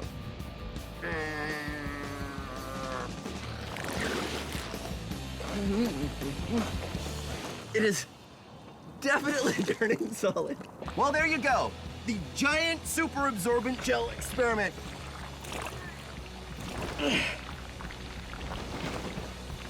Corey, Trevor, I need some help getting out. How many outfits have I been through in this episode?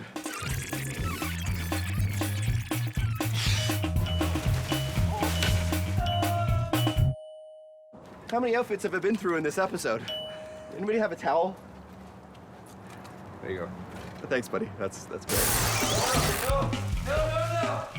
Husnia's idea of adding structure to the tinfoil boat was definitely right. We just needed to go further. So we did it again. This time, we made a much larger boat. We started with a sheet of cardboard, then wrapped the tinfoil around and added some metal supports taped to the cardboard across the boat this way to make ribs, as well as some other supporting pieces in the front and the back. Then another metal rod all the way around the top, and finally, supports across the middle. All right, feel how strong it is. I'm really excited about this version of the tinfoil boat. What we did is we used thwarts, big hard pieces of wood that we did last time, but this time we have ribs. Ribs, right, which are made of a cardboard, a metal rod attached to it, and shaped, and we did a whole bunch of them that go the whole length of the boat. And then we used all of this bendable metal, and we have one that runs all the way around the gunnels, and a whole bunch that run down the inside, and we even used bike fenders at the front and the back of the boat to give it super rigidity so that it hopefully won't go like all the other boats have done so far. Are you ready, Husnia? let's do this. 1, 2, 3, lift. All right, let me get over.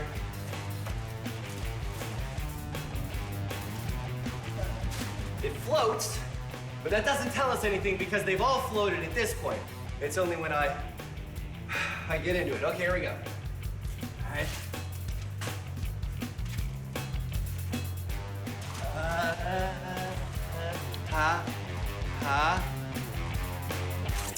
Hey!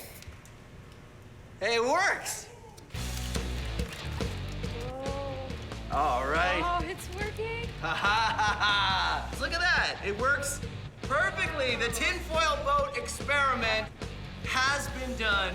Science Max, experiments at large. What do you think, Husnia? The only reason I got into this boat because I knew it's gonna work. Really? Oh, yeah. So you knew you would never get wet? See, I don't think that's fair. I think it's time that you got wet. I think we should go. I think you and I should just get wet right now. Just need someone help.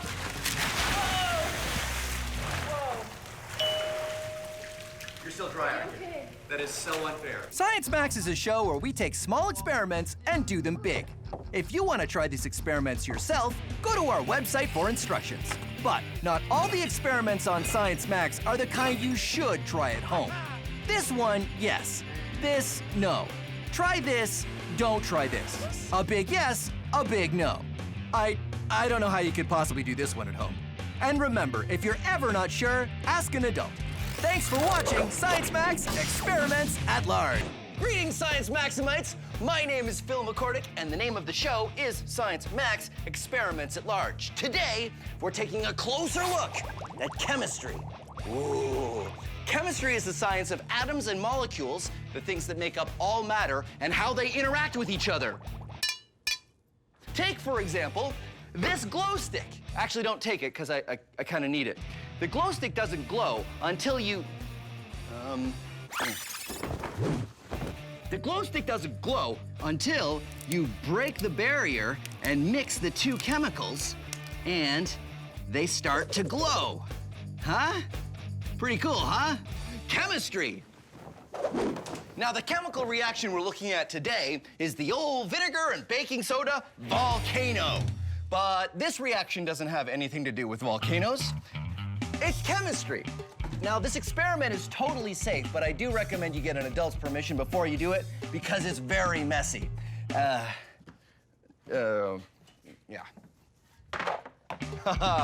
First, you're gonna want baking soda and vinegar. These are your two main ingredients, but you'll also want dish soap and red food coloring if you want it to look a little bit more like lava.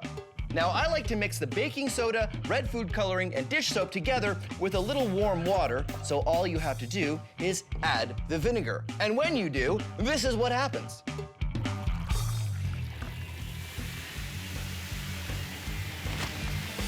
And there you go, chemical reaction. Now, I know what you're thinking. You're thinking, Phil, how much vinegar or baking soda do I use? Well, I'm not gonna tell you. This is where you can be Science Maximites. Try different amounts. More vinegar, more baking soda, more dish soap. Who knows? Write down the amounts each time you use it and find out what amounts work best. That's called science. And that's what we're gonna be looking at today. Chemistry in all its forms. And of course, because it is Science Max, experiments at large, we're going to max out the vinegar and baking soda volcano. So I'm off to the Center for Skills Development and Training. Come on.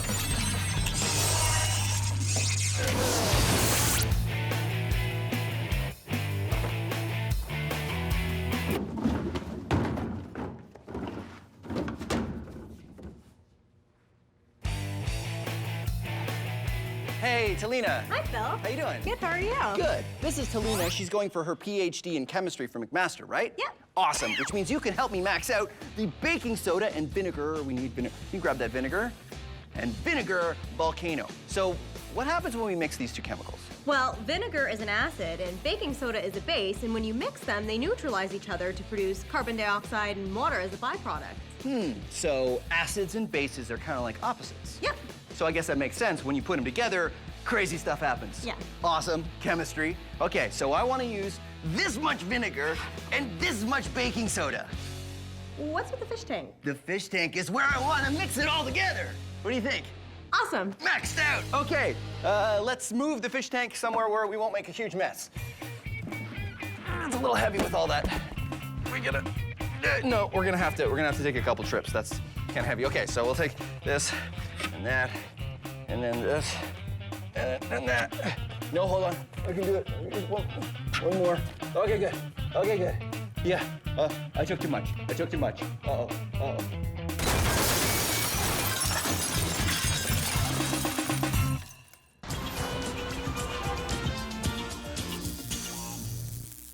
That's good, Ramona. Put it in the background. Put the sign in the background. Yeah, in the BG. I love the BG. Chemicals. What are chemicals? Are they things you have in a lab in a jar that say chemical on them? Well, yes. But if that's all you think chemicals are, then you need to know your chemicals. Turns out the stuff in the jar is a chemical, but the jar itself also made of chemicals. The table I'm putting it on, made of chemicals. My lunch, chemicals. Roller skate, chemicals. My jacket, chemicals. This guitar, chemicals. My shoe, chemicals. This watch, chemicals. This fish, chemicals. Chemicals. Me, chemicals. You, chemicals. Ramona, chemicals. No, I said your chemicals. Never mind. This is it.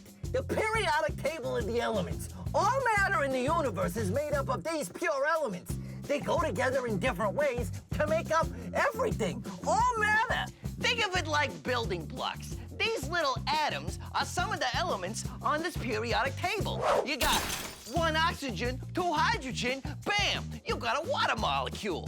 1 carbon, 2 oxygen, hey, it's carbon dioxide. 2 carbon, 2 oxygen, 4 hydrogen, skadoosh, vinegar.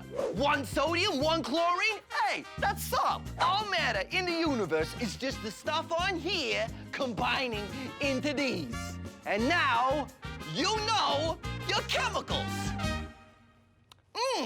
Sugar. Let's take a closer look at what's going on when we mix vinegar and baking soda. All chemicals are made of atoms. There's only 4 types in our reaction: carbon, oxygen, hydrogen, and sodium.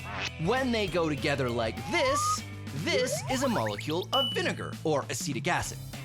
And this is a molecule of baking soda, or sodium bicarbonate. When chemicals react, they switch atoms. That one goes there, this one goes over here, and then this one turns into this, and then what you end up with are new molecules. This one is called sodium acetate, and this one is carbon dioxide gas, the gas you breathe out. And do you recognize this one? Right, water, H2O. Why all this happens gets complicated, but the study of chemistry is all about how molecules are built and react with other molecules. All right, Talina, you ready? Yep. You're gonna pour all your baking soda in the fish tank, and I'm gonna pour the vinegar into this bucket, because you don't wanna pour them together right away. Okay, you ready? Yep. Okay, go for it. When you're doing your PhD in chemistry, do you get to do stuff like this? Yeah. Really? Got to do a lot of fun reactions in the lab. Oh, I'm jealous. Have you ever done this much vinegar and baking soda in one time? I can't say I ever have. There you go. That's what I like to hear. I already put the soap in the bucket so it would mix with the vinegar when I poured it in. Are you done your baking soda already? I am. I'll pour faster. Faster. It smells vinegary. It smells vinegar. It makes me want French fries. Okay, Talini, you take this very full bucket of vinegar and dish soap. Thank you. I will take this one. Uh-oh, we still have our third bucket. Okay, I'll do these both at the same time. Okay, ready? On the count of 3. 1, 2, 3. Whoa! Whoa! Whoa! Wow. Okay. That's awesome. So the one thing it didn't do, it didn't shoot up in the air though. Yeah, it's because the top is quite open, so you would need to constrict it to get it to shoot up. Oh, yeah, because we're using just sort of a square, a rectangular prism container. We should get something that's maybe something more like our vinegar bottle, right? Because there's lots of space down here, but then it forces it into a tighter opening at the top there, like a volcano. Yep.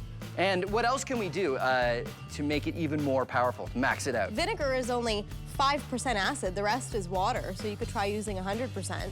So what kind of acid is vinegar? It's acetic acid. So vinegar is actually only 5% acetic acid and 95% water. So you can get 100% acetic acid? Yeah. Can you get 100% acetic acid? Yes. Awesome. Why don't we get a container that's sort of shaped like a funnel, like a volcano, Yeah. and 100% acetic acid, and we'll do it again. Sounds good. All right, let's do it. Our vinegar and baking soda reaction went pretty well. But now we're gonna try it with a much stronger type of the same kind of acid you find in vinegar. Carefully putting this down. And watch out for the baking soda. You never know when it'll get out. And, well, I guess that's just baking soda, huh? Yeah, that's pretty safe. Yeah, okay, good. So this is baking soda vinegar volcano version 2. We have this differently shaped glass. What do you call this again? That's an Erlenmeyer flask. Why is it called that? It's actually named after a scientist. Did he look like that? Was he sort of shaped like this? No. No? Was he just a good chemist? Good scientist, and I think he designed the glass. Oh, see, there you go. So if you want to have a glass named after you, be a good chemist and design a glass. I want to make a fill beaker. So this is 100% acetic acid. Yep. And what's the difference between this and vinegar? Vinegar has 5% of this and 95% water. But this is 100%, so it's much stronger. Much stronger. Can you put this on your French fries? No, I wouldn't be putting it on your French fries. No? As chemicals go, how dangerous is this? It's not too dangerous, but you definitely don't want to be breathing it in, and you don't want to be eating it. Or getting it on your skin. That's why I'm wearing these fancy pants gloves. So what I'm gonna do is I'm gonna pour the acetic acid in this. What's this called? That is a graduated cylinder. Because it finished school. So it graduated. Now you're gonna mix water and food coloring and soap all together and pour it into there? It'll help dissolve some of the baking soda, so hopefully it'll react better with the acid. Sounds good. Face protection. Oh.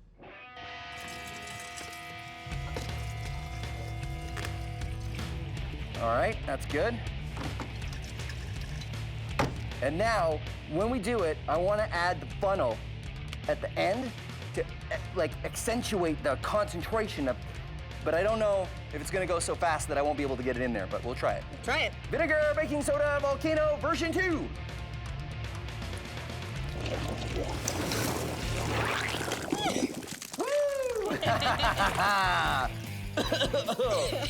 Good thing you got the mask. It smells a lot like vinegar. It's really strong. Oh. That was pretty good. But what can we do to make it even bigger? Well, you could try using a different chemical reaction. Ooh, okay. Like what? The decomposition of hydrogen peroxide produces oxygen gas, and so that one's pretty vigorous if you use a catalyst. So we want something that makes a lot of gas so that it makes a lot of bubbles when you put the soap in it. Yep. Great, let's do it. And the sooner we leave that smell, the better, I think, for my taste. Today we're combining 2 different chemicals to create a reaction. Sometimes chemicals can combine in a way that makes them very different from how they started out.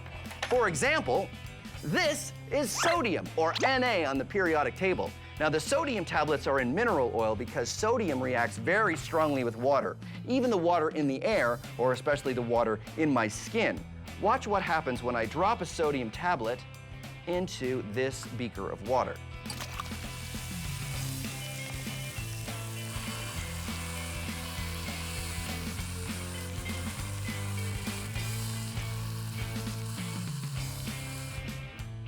very cool, and very dangerous. And this is chlorine, or Cl on the periodic table. Chlorine gas is very poisonous. So, So, what happens if we combine these two deadly substances? Do we create some sort of super poison? Something more deadly than anything else known to science that causes fear and chaos in chemistry labs all over the land? No, we create salt. Good old normal table salt. These two substances combine to make NaCl, salt. Something completely and totally safe. Chemistry.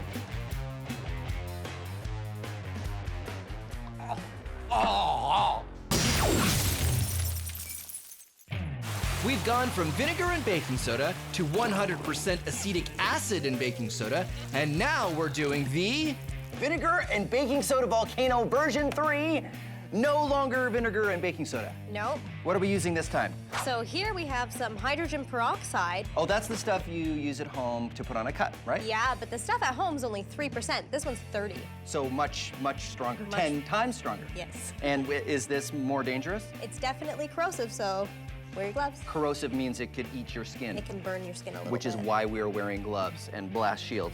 What's gonna mix with this? So here we have some potassium iodide, which is a salt, Mhm. and it's mixed in with some water. The most important part of this reaction is the fact that it creates gas. Oxygen which gas? makes bubbles when you put in dish soap, right? Yep. So one big squirt of dish soap like that. Mix it up. Now we go over to the blast zone.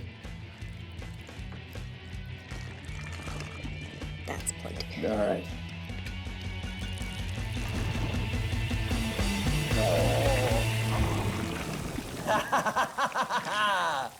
Now that's a reaction. Looks like there's steam coming off here. Why is that happening? Well, it is an exothermic reaction, so heat is being generated as the reaction proceeds. Oh, cool. Can we lift our visors now? Yep. Awesome. And what's being released? What's the gas that's coming off here? So it's oxygen gas that's being produced. Oxygen. What we want to do is make this even bigger, but first, can we do it again? Sure. Because I have an idea. Hold on. I think we should repurpose our old volcano. What do you think? Sounds like a good idea. Okay, so if we put it over here. All right, volcano version 3.5. Hydrogen peroxide, potassium iodide. Right, here we go.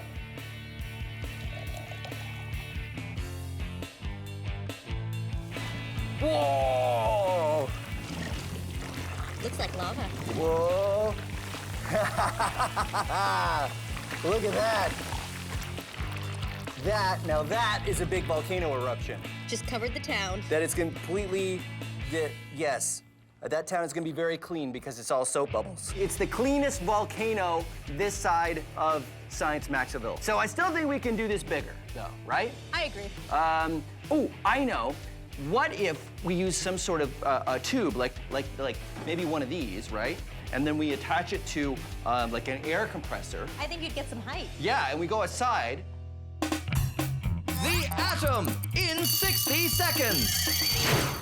The atom is the smallest unit in a chemical element. Atoms are made of 3 parts. Part number 1 are these guys, protons. They have a positive charge. The number of protons determines the element. 1 is hydrogen, 2 is helium, 3 is lithium, and so on. The protons sit in the middle here, which is called the nucleus. They sit in here with part number 2, these guys. They're neutrons and they have a neutral charge. Now I've got 8 protons and 8 neutrons in this nucleus, making this an atom of oxygen. Orbiting around the nucleus are these tiny guys. They're electrons and they have a negative charge. I will demonstrate using kittens. Kittens are perfect because just like electrons, kittens are really small. And just like electrons, kittens move around randomly. You never know where they're going to be, but an oxygen atom should have 8 kittens, or electrons, somewhere inside. These kittens are constantly escaping, but guess what? That happens with electrons too. There you go, the atom, a nucleus of protons and neutrons surrounded by randomly moving electrons. Cutest science ever. How do you guys feel? Did you learn something? Huh? Pause up. Who learned something? Hmm?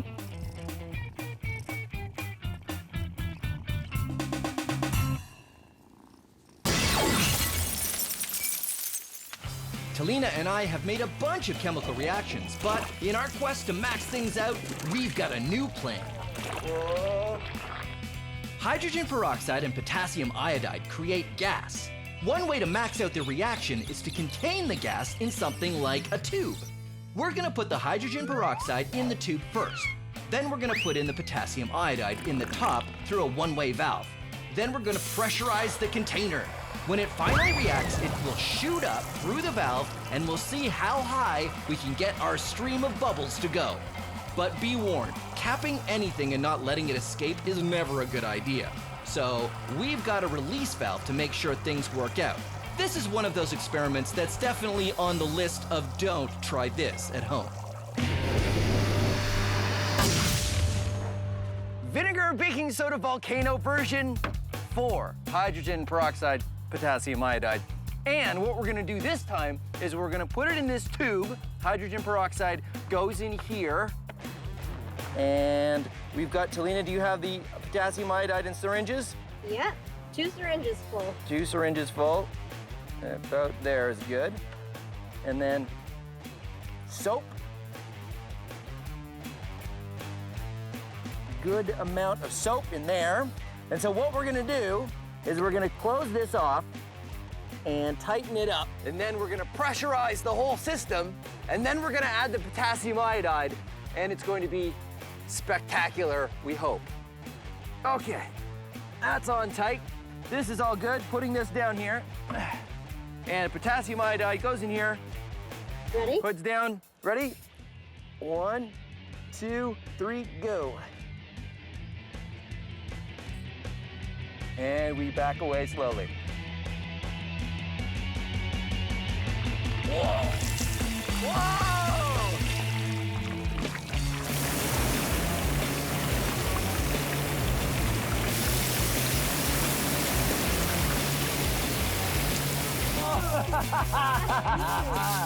Yeah, that's what I'm talking about. Okay, let's check it out. Woo! All right, there you go. Vinegar and baking soda volcano maxed out. Thank you, Talina. That was great. If you guys want any instructions for the stuff that we've done today, they're all on the website. And thank you very much for watching Science Max Experiments at Large. We kind of need to clean up a lot, don't we? Yeah. We have out here, we have the other room. So tell you what, you get a mop, I will get the hose and a wheelbarrow for the sun.